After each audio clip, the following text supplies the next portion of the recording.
하나님께서 오늘 우리에게 주실 말씀은 에베소서 6장입니다. 신약 316쪽입니다.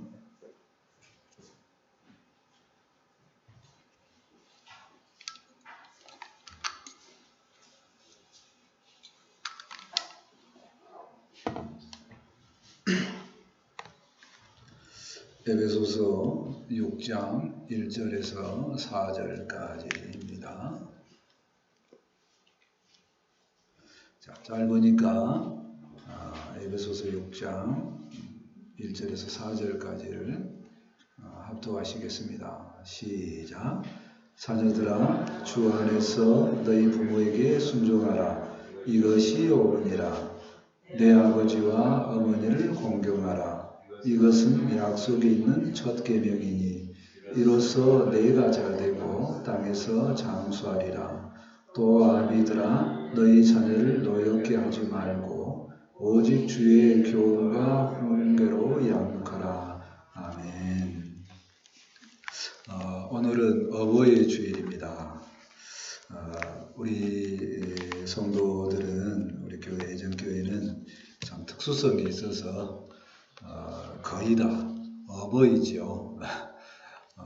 그래서 이렇게 인사 한번 했으면 좋겠습니다. 자식들 기운이라고 고생하셨습니다. 이렇게 서로 해줬으면 좋겠습니다. 거리가 멀면 자신을 위해서 해도 상관이 없고요. 자, 같이 했으면 좋겠습니다. 시작. 자식들 기운이라고 고생하셨습니다. 1년마다 꼭 이것을 해보고 싶어요.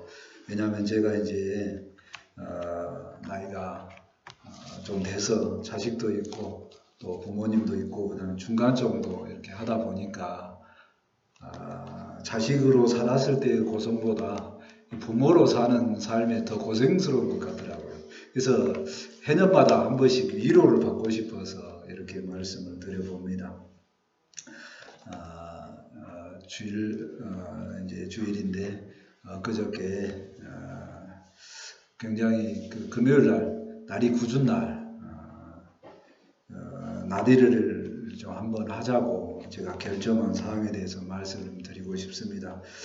왜냐면요, 어버이 주일도 이렇게 가깝고 그러는데 김혜자 집사님의 아들 준영이가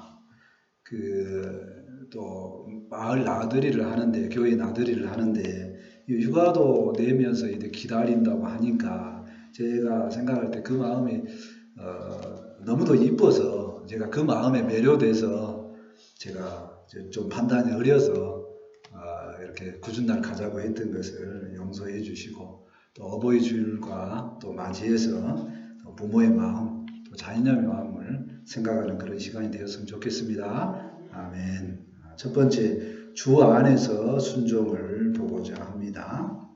근데 이제 6장의 말씀은 이제 5장하고도 이제 연결이 되니까 연결되는 부분에서 생각을 해보면요, 5장의 마지막 부분에 부부관계의 연합에 대해서 이렇게 이야기를 합니다. 그러니까 부부관계 연계성은 교회와 그리스도가 이렇게 관계되어 있다. 이 관계가 비밀의 관계다. 그러니까 주님 안에서 연합하는 관계는 복을 누리는 굉장히 중요한 관계인데 이게 비밀이라고 합니다. 왜 그러냐면요, 부부만 그 관계를 이해해요. 옆에 사람이 판단을 할 수가 없어요. 똑같습니다. 부모하고 자식의 관계도 그 가족 안에서만 평가가 되어집니다. 그래서 비밀이라는 거예요. 다른 사람이 옆에 보고 참 좋은 관계다 이렇게 보여져도 속내를 모른다는 겁니다. 자, 그런 관계에서 이제 오늘 말씀에 이제 자녀와 부모의 관계를 설명하고자 합니다. 동일하게 연합이 잘 되었으면 좋겠다 하는 얘기입니다. 그리고 이제 비밀의 관계다 하는 겁니다.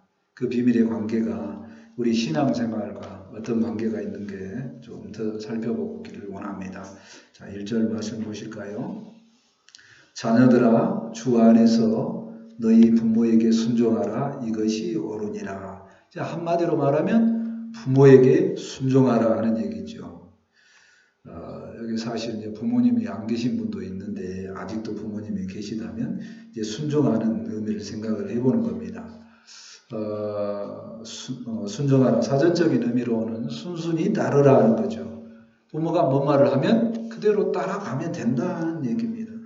사실 윗사람이 또 부모도 마찬가지죠. 뭔 말을 하면 그렇게 잘 순종이 안 됩니다. 왜 안 되냐면요. 우리는 내면에 아주 중요한 자유의지가 있습니다. 이 자유의지가 나를 세우는 존재이기 때문에 누군가가 뭔 말을 하면 잘 순종이 안 된다는 겁니다. 근데 그게 불순종의 의지입니다. 그래도 이제 돌아보면 질문을 해보는 거죠. 그래도 나는 예전에 부모님한테 그래도 꽤 잘 순종을 했는데 이렇게 평가를 하죠. 스스로. 누구하고 비교해서요? 내 자녀하고 비교하면 저것들은 참 내가 부모님에게 말 들었던 것보다 더 안 듣는다 이렇게 생각이 들 거라는 겁니다. 근데 왜 그러냐면 세대가 그래요. 우리 부모님들 세대는 우리 세대까지도 그런데 뭐가 더 중요했냐면 가족이 더 중요했어요. 큰 사회적 흐름이. 그러니까 자연적으로 그 가족의 그 단단함을 위해서는 저절로 부모에게 순종하는 문화가 훨씬 더 많았다는 겁니다. 이게 보편이에요. 근데 우리의 자녀들은 뭐냐면 개인신앙입니다. 개성이 강조되는 시기예요. 그러니까 이들의 문화에는 부모에게 순종하는 기준이 우리하고 다릅니다. 그러니까 조금 더 순종을 안 한다 하는 겁니다. 그러나 그것도 뭐예요? 그게 그들에게는 이게 평균이라는 거예요. 자, 그런데 평균이 어쩌고 저쩌고를 말하려고 하는 게 아니라 어쨌든 조금은 더 잘 안 따른다 그런 겁니다. 자, 그러면 우리는 그러면 이 부분에 대해서 오늘 말씀의 기준이 뭐냐? 주 안에서 순종하라 이 말씀을 조금 더 들여다봤으면 좋겠다는 겁니다. 판단의 기준이 내 기준, 자녀 기준이 아니고 주님 안에서 순종하라는 기준을 보라는 겁니다. 왜 그러냐? 우리는 사회문화적인 판단 기준 또 내 기준으로 판단을 하면 늘 부족함이 있습니다. 왜 그러냐면 사람은 온전하지 않으니까. 그러니까 주님 안에서 순종해야 된다는 겁니다. 주님의 가치를 먼저 생각하자는 거죠. 그래서 따르고 안 따르고 보다 먼저 선택의 기준이 주님의 기준을 생각하자 하는 것이 오늘의 말씀의 기준입니다. 주님 안에서 순종을 따를 수도 있고 안 따를 수도 있다는 부분을 생각을 해보자는 얘기입니다. 그러면 주님을 성경에서요. 주님 안에서 하나님 안에서 아버지한테 별로 안 따랐는데 괜찮다고 평가해 주는 사람이 있어요. 누구냐면 성경에 요나단이라는 사람이 나오죠. 요나단이 아버지 사울에게 말을 안 따랐어요. 그리고 누구를 따랐어요? 다윗을 챙겨줬죠. 하나님 안에 들어가다 보니까 자기 부모님이 하는 일이 별로 안 맞고 누구 아버지? 더 위에 계신 하나님 아버지 뜻에 비춰보니까 누구를 도와주는 게 더 좋겠다? 다윗을 도와주는 게 좋겠다 하는 평가 가운데 자기 아버지 말을 안 들어요.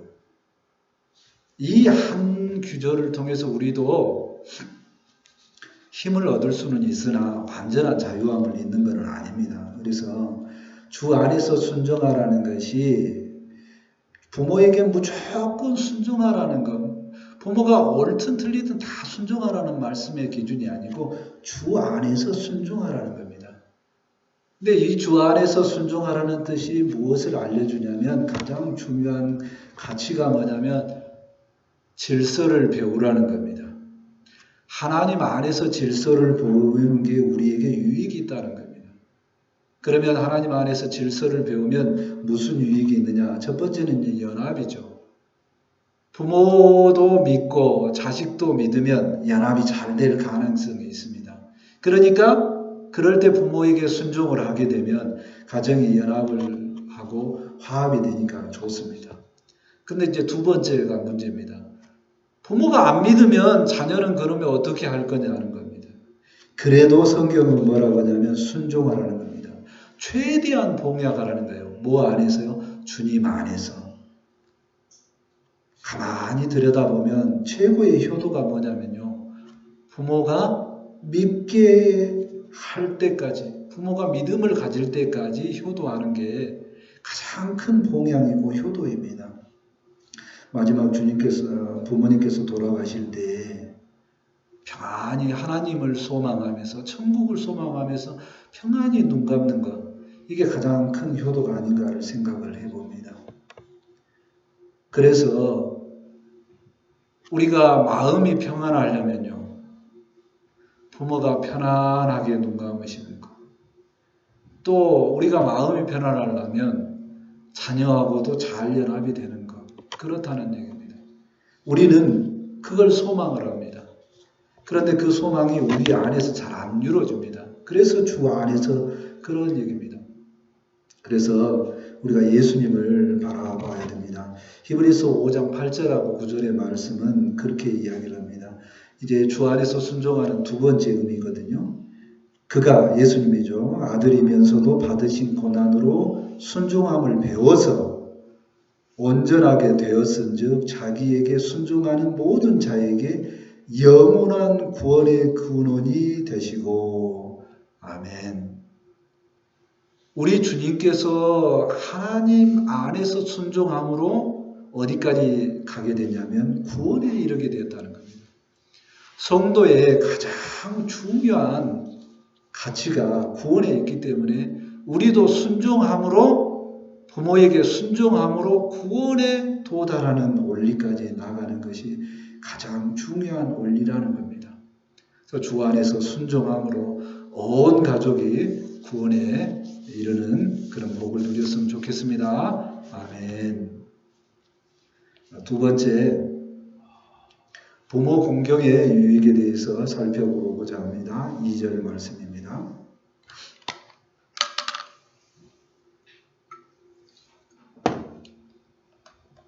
2절입니다. 내 아버지와 어머니를 공경하라. 이것은 약속이 있는 첫 계명이니. 2절 말씀은 한마디로 말하면 부모를 공경하라. 이것이 첫 계명이라는 거예요.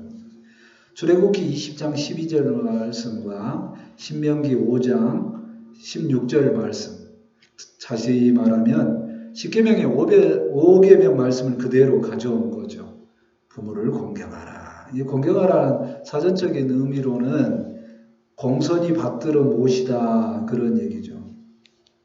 어떻게 하는 것이 공경이냐 그러면 마음으로 부모님을 일단 높은 자리에 놓는 겁니다. 높은 자리에. 그리고 겸손하게 경청하고 부드럽게 말하는 겁니다. 자녀가 어리면, 배움이 부족하면 이렇게 하기가 쉽거든요. 그런데 이제 부모님이 연세가 많이 드셨습니다. 양로원에 가셔야 될 그 정도, 요양원에 가셔야 될 정도, 심지어 약간 치매기가 있습니다. 그러면 이게 잘 안 되죠. 공경이 잘 안 됩니다. 이게 문제이죠.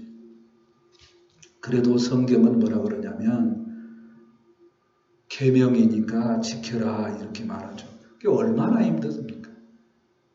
얼마나 힘든 거예요.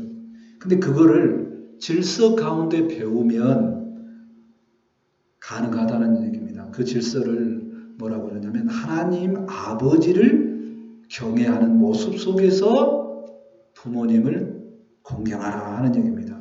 우리가 하나님을 경외한다는 뜻은 항상 경외는 두 가지 마음이 공존합니다. 두려워하는 마음과 사랑하는 마음입니다. 우리가 부모님이 어떤 조건에 있든가 두려워하는 마음도 있고 사랑하는 마음도 이렇게 같이 봐야 된다는 겁니다. 어떤 조건에 있어도. 그러면 그 육신의 부모를 공경하면 받는 약속이 있기 때문에 그렇습니다. 3절 말씀입니다. 3절입니다. 이로써 내가 잘되고 땅에서 장수하리라. 하나님께서 내가 육신의 부모를 공경하면 이러한 복을 준다고 하나님께서 약속하셨습니다. 내가 잘 되고 합니다. 내가 잘 된다는 것입니다. 부모를 공경을 하면 이 땅에서 잘 된다는 거죠. 왜 그러냐면 젊었을 때는 그러죠. 부모에게 잘하면 부모도 자녀에게 잘하고 싶은 마음이 생겨요. 그래서 부모가 잘 공급해 줍니다. 여러 가지를 공급해 주죠. 그래서 그 공급한 것을 받으면 내가 지혜도 생기고 능력이 생겨서 이 땅에서 잘 이렇게 자라게 되는 겁니다. 그런데 부모가 능력이 없으면 어떤가요? 그 능력이 없을 때도 뭐라고 말씀하신다고요? 하나님께서 대신 하늘의 아버지께서 대신 채워주신다는 의미입니다. 이 땅에서 잘 되도록 하나님께서 복을 내려주신다고 말씀을 하십니다. 우리가 이것을 확신하고 부모에게 늘 잘하는 우리 모두가 되었으면 좋겠습니다. 아멘. 또 하나는 뭐냐면, 또 약속이 뭐냐면 땅에서 장수한다는 겁니다. 땅에서 누린다는 거예요. 장수는 오래 산다는 의미가 무슨 의미를 포함을 할 거냐면요. 삶이 평안하니까 몸이 다치지 않고 오래 산다는 겁니다. 그러니까 어려서 몸이 다치면 늘 오래 살기가 힘들어요. 늘 아프니까. 그런데 그 사람이 어려서 잘 됐다는 얘기는 뭐냐면 부모에게 충만하게 공급을 받았다는 거예요. 하나님께 충만하게 공급을 받았다는 거죠. 그 일평생 충만하게 공급을 받는다, 누렸다 그런 것은 장수를 한다는 거죠. 이렇게 복을 받는다는 얘기입니다. 육신의 부모에게 잘하면 최고의 지혜가 되신 하나님 아버지하고 지혜가 연결되므로 우리가 이 땅에서 누리고 평화를 공급받습니다. 그렇게 공급을 받으면 늘 우리는 장수할 수 있다는 얘기입니다. 이것을 어떻게 하면 확신을 할 수 있다고요? 오늘 말씀에 분명하게 말씀합니다. 부모를 공경하면 하나님께서 약속하셨기 때문에 우리가 잘 되는 복과 장수의 복을 누리는 줄 믿습니다. 아멘. 하나님께서 약속하셨습니다. 하나님은 신실하시기 때문에 반드시 우리에게 그 복을 주실 줄 믿습니다. 아멘. 부모를 공경하면 오는 유익에 대해서 이제 생각을 해보면요. 육신의 부모는 우리가 공경을 하면 우리에게 필요한 것들도 공급해 주시고 또 지혜도 주십니다. 그러나 그 복보다 더 큰 복은 하나님께서 약속하신 복입니다. 하나님께서 약속하신 복은 형통의 복과 장수의 복이죠. 이 땅에 사는 모든 사람이 누리고 싶어하는 복입니다. 그 복을 포함하고 있으니까 우리가 늘 부모를 공경하는 그 마음이 평생에 있었으면 좋겠습니다. 아멘. 제가 시골에 있는 친구들 중에 존경하는 친구가 한 명 있습니다. 그 친구를 생각을 해보면 제가 저절로 생각날 때마다 기도하는 마음이 생겨요. 왜 그러냐면 제가 하는 것보다 훨씬 더 존경받을 만한 일을 잘한 것이 있기 때문에 그렇습니다. 친구는 이제 막둥인데요. 10남매 중에 막둥입니다. 아버지의 얼굴도 모르고 어머니 손에서만 컸죠. 10남매입니다. 그러니까 어머니의 사랑이 굉장히 애틋합니다.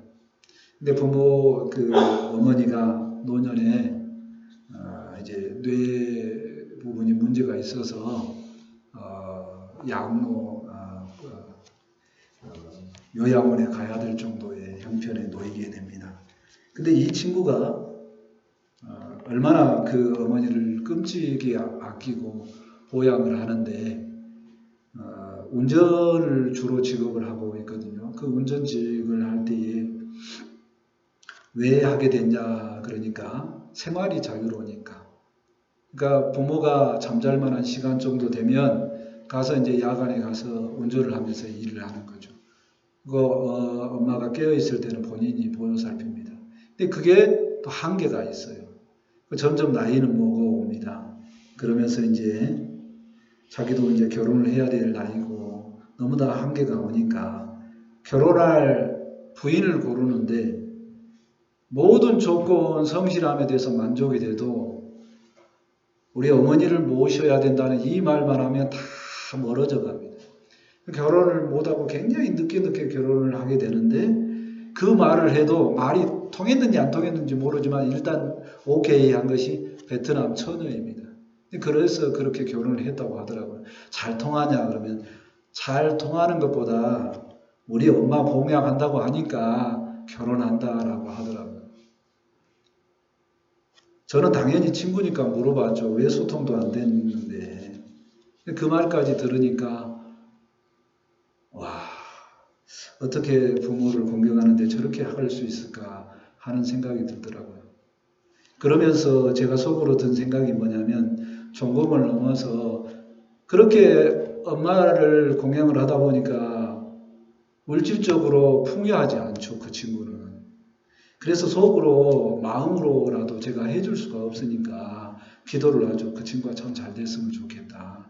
물질로 풍요를 누렸으면 좋겠다. 언제든지 좀 그런 길이 있었으면 좋겠다. 이렇게 하고 항상 기도를 했습니다. 그런 마음이 하나님의 마음하고 연결되지 않을까를 생각을 해봅니다. 어떤 사람이 마을에 소문이 날 정도로 부모를 공경하고 소문이 날 정도로 형제들 사이에 공경을 하면 주변에서 돕는 손길도 있고 아니 그 돕는 손길이 아니더라도 하나님께서 은혜를 주시지 않을까 생각을 해봅니다. 그 친구도 다행히 나중에 풀리게 됩니다. 그렇게 어렵게 하다가 형제들이 돈을 좀 모아주기도 하고 또 시골에 이제 논을 정리하게 돼서 부모 시골에 이제 집이 없으니까 논을 정리하면서 자기는 살지를 않지만 집을 얻었거든요. 근데 그 집이 또 갑자기 그 재개발이 돼서 엄청나게 집값이 뛰었습니다. 그래서 이제 지금은 굉장히 누릴 만큼 그렇게 되었거든요. 참 감사하다는 생각을 해봤습니다. 우리가 때로는 많은 성경 말씀을 듣고 또 때로는 많은 좋은 소식을 들을 때 부모에게 효도하면 하나님께서 복을 주신다는 그런 은혜를 받게 됩니다. 하나님은 모든 사회 속에서 내 아버지와 어머니를 공경하면 내가 땅에서 잘되고 땅에서 장수하리라는 복을 주셨습니다. 우리가 출애굽기 20장 12절의 이 말씀을 생각을 하면서 부모를 경kom하고 또 한 발 더 나아가서 하나님 아버지를 경외하는 그 가운데 복을 누렸으면 좋겠습니다. 아멘. 세 번째, 부모의 양육에 대해서 살펴보고자 합니다. 4절 말씀입니다. 4절입니다. 4절 말씀입니다. 같이 한번 읽어볼까요? 저희들은 다 부모의 심정이니까요. 시작.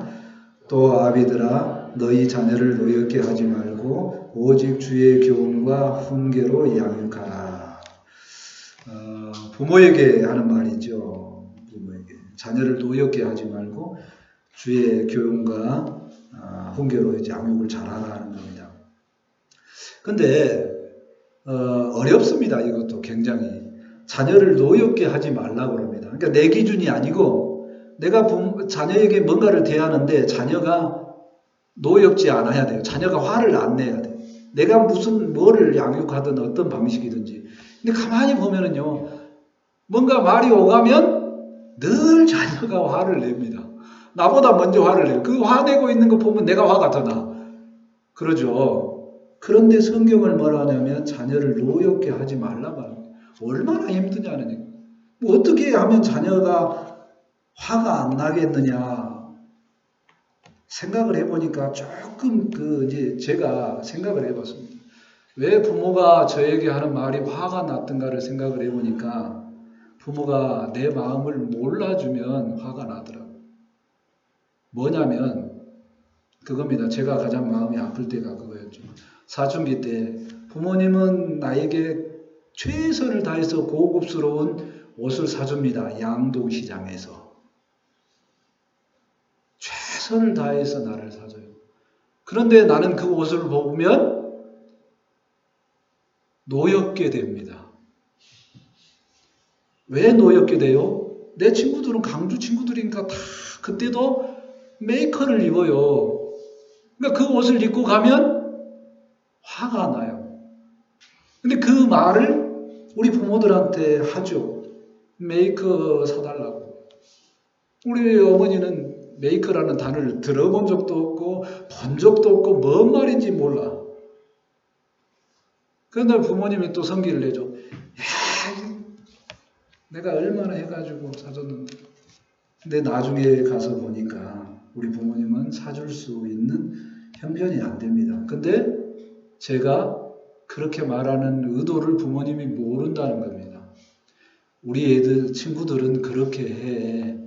그런 거죠. 그 마음을 알았으면 좋겠다는 겁니다. 근데 부모님은 그걸 알아도 그래 미안하다 하는 이야기를 할 수는 없는 겁니다. 최선을 다하기 때문에. 제가 이 마음을 지금 우리 자녀들에게 전하는 거죠. 우리 자녀들은 이제 결혼할 나이가 됐습니다. 그럼 결혼할 나이에 풍족하게 살아라 하고 서울의 아파트를 딱 사줄 돈을 주면 부모가 자녀들이 노엽지 않겠죠. 근데 나는 그걸 못 해줍니다. 그럼 내 최선을 다해서 결혼 비용을 대주겠죠. 그래도 자녀는 노엽게 된다는 겁니다. 그럴 때에 노엽게 안 될 수 있는 방법이 가만히 생각해 보니까 내가 해준 것이 충분한 것이 못 되지만 미안하다 말을 섞으면서 내가 못 해준 복을 혹여 하나님께서 복을 대신 줬으면 좋겠다.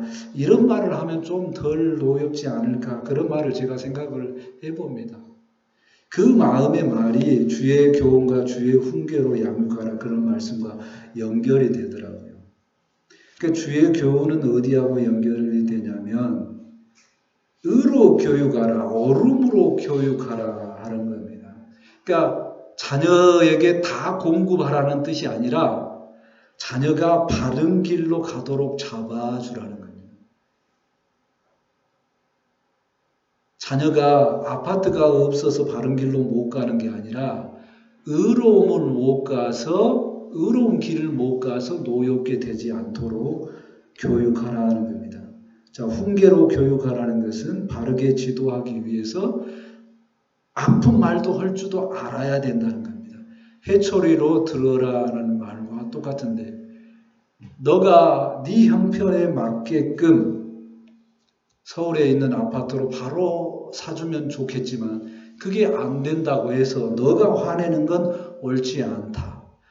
우리의 형편에 맞춰서 행복하게 잘 사는 것이 옳다라고 교훈하는 것이 맞겠다는 생각을 해본다는 겁니다. 자녀를 양육하는 방법을 다시 한번 정리를 해보겠습니다. 첫 번째는 뭐라고요? 자녀를 노엽게 하지 말라. 자녀를 사랑하는 마음으로 자녀가 떼쓰고 막 울고 그럴 때에 자녀를 알게 되고 자녀를 이해하는 차원에서 말을 하면 관계성이 깨어지지 않고 내가 은혜가 있으면 주의 말씀으로 양육하면 자녀가 화를 내지 않을까 생각을 해봅니다. 또 두 번째는 내 말로 내가 아는 지혜로는 항상 한계가 있습니다. 내 형편으로 항상 한계가 있습니다. 주의 교훈과 주님께서 원하는 훈계로 양육하면 그들이 잘 자랄 것을 생각을 해봅니다. 내가 내 기준으로 하지 아니하고 하나님께서 우리를 사랑하셔서 하나님께서 말씀으로 우리를 양육해 가듯이 우리가 사랑의 음성으로 자녀를 잘 양육했으면 좋겠습니다. 아멘. 잠언 22장 6절에 말씀합니다. 마땅히 행할 길을 아이에게 가르쳐야 됩니다. 주의 교훈과 훈계로 잘 가르쳐서 그리하면 늙어도 그것을 떠나지 아니하리라. 우리가 하나님 나라에 들어갈 때에 자녀가 늙은 나이에 가서도 잘 살 수 있도록 지금 마땅히 주의 교훈과 훈계로 잘 양육하는 우리 모두가 되었으면 좋겠습니다. 아멘. 말씀을 정리합니다. 부모를 봉양하는 것은 하나님께서 주신 계명이고 약속에 있는 복 주신다고 하신 약속의 계명입니다. 우리가 하나님을 경외하는 마음으로 부모를 동일하게 공양하는 우리 모두가 되었으면 좋겠습니다. 아멘. 또한 우리는 늘 주님의 마음으로 자녀를 노엽게 하지 말고 주의 교훈과 훈계로 잘 양육하는 우리 모두가 되었으면 좋겠습니다. 아멘. 기도합니다. 하나님, 우리가 자녀된 자로서 부모를 하나님 아버지를 경외하는 마음처럼 잘 봉양할 수 있도록 함께하여 주옵소서. 그 봉양할 때 힘들고 어려웠지만 주님께서 약속하셔서 우리에게 복 주신다 하시니 이 땅에서 잘되고 장수하는 복을 주신다 하시니 믿고 최선을 다해서 봉양할 수 있도록 함께하여 주옵소서.